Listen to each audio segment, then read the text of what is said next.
بسم اللہ الرحمن الرحیم کے تمام دوستوں کو محبتوں بھرا السلام علیکم ورحمۃ اللہ وبرکاتہ۔ ایک اللہ والے کا عجیب واقعہ ابراہیم بن شبیب رحمۃ اللہ علیہ سے مروی ہے کہ فرماتے ہیں کہ ہم جمعے کے دن بعد نماز کے مجلس کیا کرتے تھے۔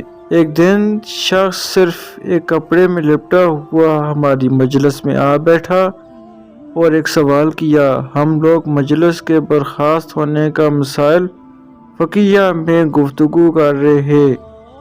پھر وہ شخص دوسرے جمعے کو آیا، ہم نے اسے جواب دیا اور اس کا مقام اور اس کی حالت دریافت کی۔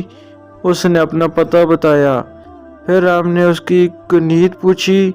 اس نے کہا، ابو عبداللہ، ہم سے اس کی ہمنشینی سے بہت خوشی ہے۔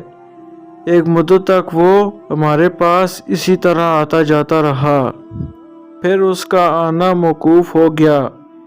ایک بار ہم اس کی ملاقات کے ارادے سے اس بستی میں گئے اور اس کے بارے میں دریافت کیا۔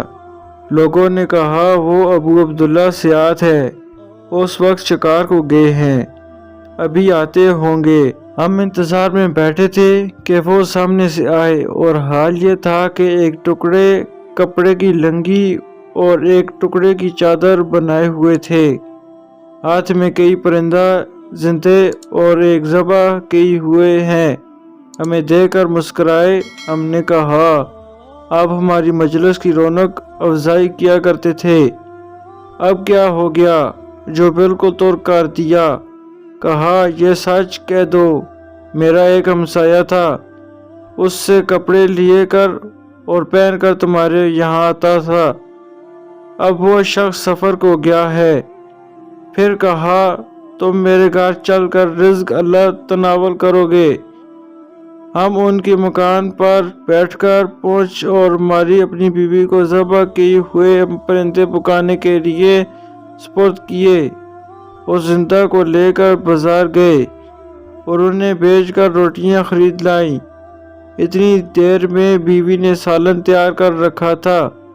ہم کھانا کھا کر چلے اور آپس میں گفتگو ہونے لگی تو تم نے اس شخص کی نادراری اور فقر کی حالت اور نیک بختی اور صلاح کی کیفیت دیکھی، اور تم میں قدرت بھی ہے، اس کی اتنی مدد کرو جس سے وہ اپنی حالت سنبھال سکے۔ تمہیں ایسا کرنا چاہیے کہ کچھ چندہ جمع کر کے ان کی امداد کرو جس سے وہ اپنی حاجت پوری کرے۔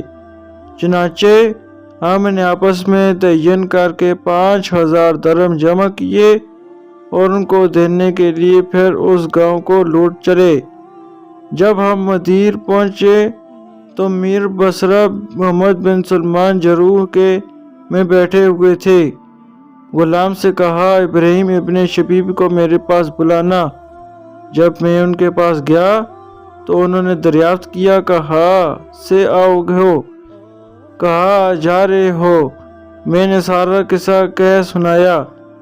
میں نے کہا، مجھ پر تم سب سے زیادہ حق ہے، اور اسی وقت 10,000 کا توڑا منگا کر اور ایک فراش کے کندھے پر رکھو کہ آ کر میرے ہمراہ کر دیا، اور میں نے خوشی سے ہوا اور جلدی سے اس گاؤں کی طرف روانہ ہوا اور ان کے دروازے پر پہنچ کر سلام کیا۔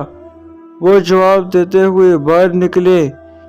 جب میرے ہمراہ فراش کو اور اشرافیوں کو توڑ کو دیکھا تو ان کے چہرے کا رنگ متغیر ہو گیا اور کہنے لگا، ایک شخص تجھے مجھ سے کیا علاقہ؟ کیا تو مجھے فتنے میں ڈالنا چاہتا ہے؟ میں نے کہا، اے ابو عبداللہ بیٹھ جاؤ، واقعہ یہ ہے۔ چنانچہ میں نے سارا قصہ سنایا۔ میں نے کہا، تم جانتے ہو وہ ایک ظالم امیر ہے، تم خدا کے واسطے اپنے نفس کو بچاؤ۔ اور یہ لو سن کر ان کا غصہ اور تیز ہوا۔ اسی وقت گھر میں جا کر دروازہ بند کر لیا۔ میں ناامید ہو کر ان امیر کے پاس لوٹ آیا، اور بغیر سچ کہنے کے لیے کوئی چارہ نہ تھا۔